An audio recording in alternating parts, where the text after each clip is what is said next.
Bucket biryani. Harnam Chaudhary बहुत पैसे वाला था। वो मिनिस्टर बनना चाहता था। हर वक्त उसके बंगला के बाहर उसके जाति के लोगों की भीड़ लगी रहती थी। आने वाले चुनावों में क्या करना है इसकी चर्चा होती रहती थी। एक दिन हरनाम चौधरी का पोता हुआ। बस फिर क्या था, बंगला में त्योहार का माहौल था। पंडितों ने पोते के नामकरण का मुहूर्त निकाला। हरनाम चौधरी की पत्नी रुक्मिणी देवी बहुत हड़बड़ी करने लगी। सुनो जी, नामकरण वाले दिन सारे गांव को दावत के लिए न्योता देंगे और ऐसा दावत देंगे कि सब अपने दांतों तले उंगलियां चबा जाए। ये लीजिए उसके लिए लिस्ट। कहकर एक लंबे कागज पर एक लिस्ट बनाकर दिया। उस लिस्ट को देखकर चौधरी, क्या अब दावत के लिए 56 भोग नहीं 112 किस्म के व्यंजन? अरे भगवान, इतने सारे व्यंजन इंसान ही नहीं बकासुर भी नहीं खा सकता। तब रुक्मिणी देवी, आप भी ना बस। हाँ भाई, मेरे पोते का नामकरण है, कम से कम इतने सारे व्यंजन ना हो तो हमारी इज्जत का क्या होगा। हाँ, वहीं खड़ा दीक्षित नाम का सेक्रेटरी, साहब मैडम जो कह रही हैं बिल्कुल सही कह रही हैं। सर हमारे रुतबे के लिए इतना तो कम से कम करना होगा ना। लेकिन पंडित जी ने जो मुहूर्त निकाला है उसमें बहुत कम समय बचा है और इतनी जल्दी इतने सारे व्यंजन बन नहीं सकते, ये मेरा ख्याल है। तब रुक्मिणी को गुस्सा आया। तो तुम क्या कहते हो कि ये सब रहने दें और मेरे पोते का नामकरण एकदम फीका पड़े, यही कहना चाहते हो तुम? तब दीक्षित अपने गाल पर थपथपाते हुए, नहीं मैडम, मेरे कहने का मतलब ये नहीं था। हमारे साहब में सीएम बनने के सारे गुण हैं, लेकिन वो उस तरह ठीक से ध्यान नहीं देते, इसलिए बन नहीं पा रहे। मुझे बस इसी बात का दुख है, इसलिए यूं कुछ कह ही रहा था कि तभी चौधरी, ठीक है, बोलो क्या कहना चाहते हो? तब दीक्षित, सर और 6 महीनों में चुनाव होने वाले हैं। आप अपने पोते के नामकरण के अवसर पर आप अपने चुनाव क्षेत्र के हर जाति, हर संप्रदाय और हर धर्म के लोगों को न्योता दें तो बहुत बढ़िया होगा, ये मेरा ख्याल है। अगर हमने उनके पसंद का खाना उन्हें खिलाया तो वो बहुत खुश होकर उनका सारा वोट हमें ही देंगे। तब आपके पार्टी वाले ही आपको मिनिस्टर बनाने के लिए आएंगे। तब चौधरी, वेरी गुड, बहुत बढ़िया आइडिया है। तब रुक्मिणी देवी, ठीक है, आइडिया अच्छा है, अब तुम ही बताओ क्या पकाएं? दीक्षित, बकेट बिरयानी मैडम, ऐसा कहा। चौधरी, ये क्या, ये कैसा बिरयानी है? ऐसा पूछा। तब दीक्षित, सर बकेट बिरयानी में चिकन, मटन, प्रॉन्स, फिश सबको मिलाकर बिरयानी बनाते हैं। उन्हें प्लेटों में परोसा नहीं जाता, कई रंगों के बकेटों में परोसा जाता है। उसका स्वाद भी बहुत बढ़िया होता है सर, उसे खाकर हर कोई फिदा हो जाएगा।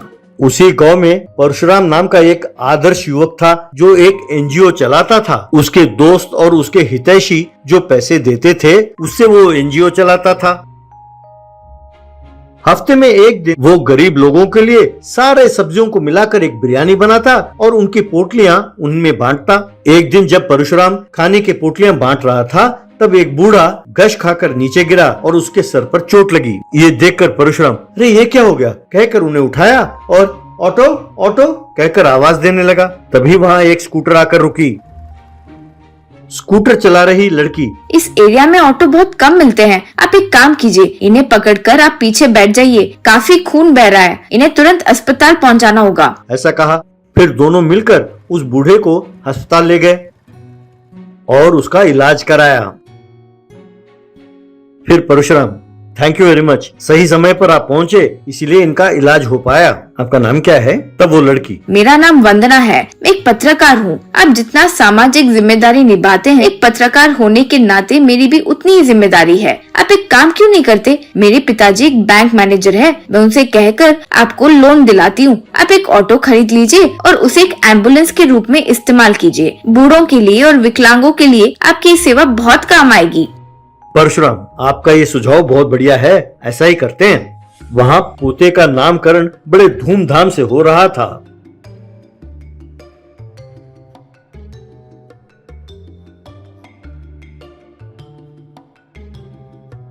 उस इवेंट को कवर करने के लिए वंदना वहाँ पहुंची, वो हरनाम चौधरी से। सर 12 बज रहे हैं सर, लेकिन अब तक ना किसी जाति का नेता ना ही उसके अनुचर यहाँ कोई पहुँचा है। क्या आप बता सकते हैं ऐसा क्यों हो रहा है? अब तक तो आप समझ गए होंगे कि ये बकेट बिरयानी उन्हें बिल्कुल पसंद नहीं है। आप जानते हैं अपना संप्रदाय क्या है? यूँ कह ही रही थी कि तभी हरनाम चौधरी, दीक्षित दीक्षित कहकर चिल्लाने लगा।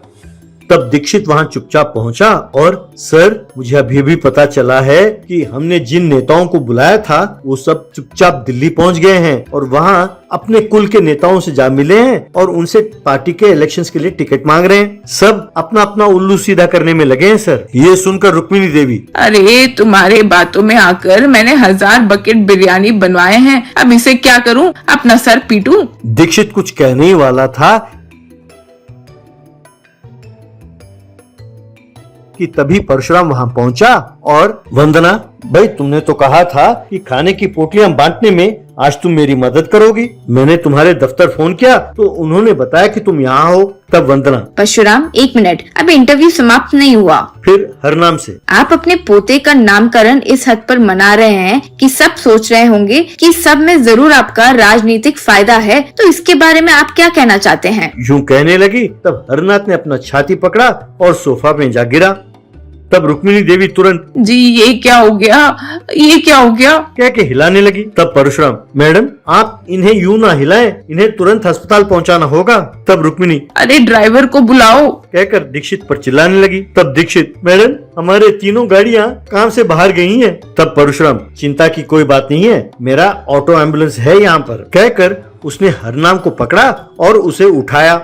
बाद में अस्पताल में हरनाम, वाकई सही समय पर पहुंचकर तुमने मेरी जान बचाई है। मैं तुम्हारा ये एहसान कैसे चुकाऊं? तब वंदना, आपने जो 1000 बकेट बिरयानी बनाया है वो गरीबों में बांट दें और एहसान चुका दें। ऐसा कहा मुस्कुराते हुए। हरनाम ने ऐसा ही होगा। कहकर हाथ जोड़ा और प्रणाम किया।